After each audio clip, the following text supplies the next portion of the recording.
نے سلطان محمود غزنوی سے یہ بات کہی، اللہ اکبر، کہ آپ کا نالائق بھتیجا میرے گھر میں گھس آتا ہے۔ یہ بات کسی بڑھیا نے کہی حضرت سلطان غزنوی سے کہ آپ کا نالائق بھتیجا میرے گھر میں گھس آتا ہے اور میری بیٹی جوان ہے۔ بس اس کے آگے میں کچھ نہیں کہنا چاہتی۔ تو حضرت نے فرمایا کہ جب وہ بدبخت دوبارہ تمہارے گھر میں آئے تو مجھے فوری اطلاع کر دینا، اور اپنا خصوصی کوئی کوڈ ورڈ دیا کہ جب اس کے ساتھ تو آئے گی تجھے کوئی میرے تک پہنچنے میں رکاوٹ نہیں بنے گا، تو پھر میں انصاف کے تقاضے پورے کروں گا۔ 2-3 دن گزرے، بڑھیا آ گئی، رات کا موقع تھا، سلطان اٹھا، تلوار لی اور ساتھ چل پڑا۔ بڑھیا کے گھر میں داخل ہوا، داخل ہوتے اس نے کہا کہ چراغ گل کر دیا جائے۔ چراغ گل کر دیا گیا تو اس نے جا کے اس نوجوان کی گردن کاٹ دی۔ پھر اس کے بعد اس نے کہا کہ مجھے پانی دیا جائے۔ اس نے پانی کا کٹورا دیا، اس نے پانی پیا، پھر کہا اب چراغ جلا دو۔ جب چراغ جلایا گیا تو اس نے لاش کو دیکھا اور کہا الحمدللہ۔ بڑھیا نے کہا کہ مجھے بتائیں کہ آپ نے یہ 3 کام بڑے عجیب کیے ہیں، جب آئے ہیں تو چراغ بند کروایا ہے، پھر پانی مانگا ہے، اور پھر الحمدللہ کہا ہے۔ تو بادشاہ نے ٹالا، کہا کہ اس راز کو راز رہنے دیا جائے، لیکن بڑھیا ضد کر گئی۔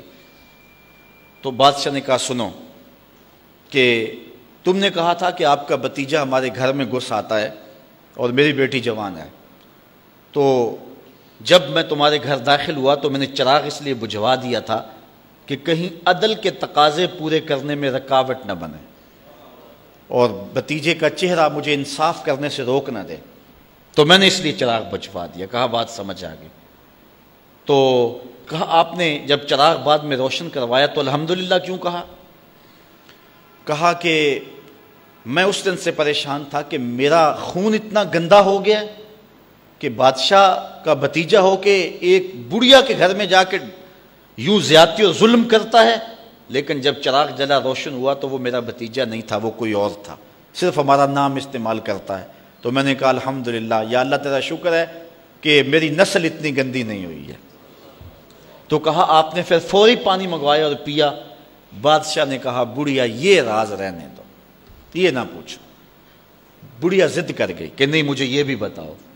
تو کہا بڑھیا پھر سن، جس دن سے تو نے بتایا تھا کہ آپ کا بھتیجا میرے گھر میں گھس آتا ہے، اس دن سے نہ میں نے پانی پیا تھا نہ کھانا کھایا تھا۔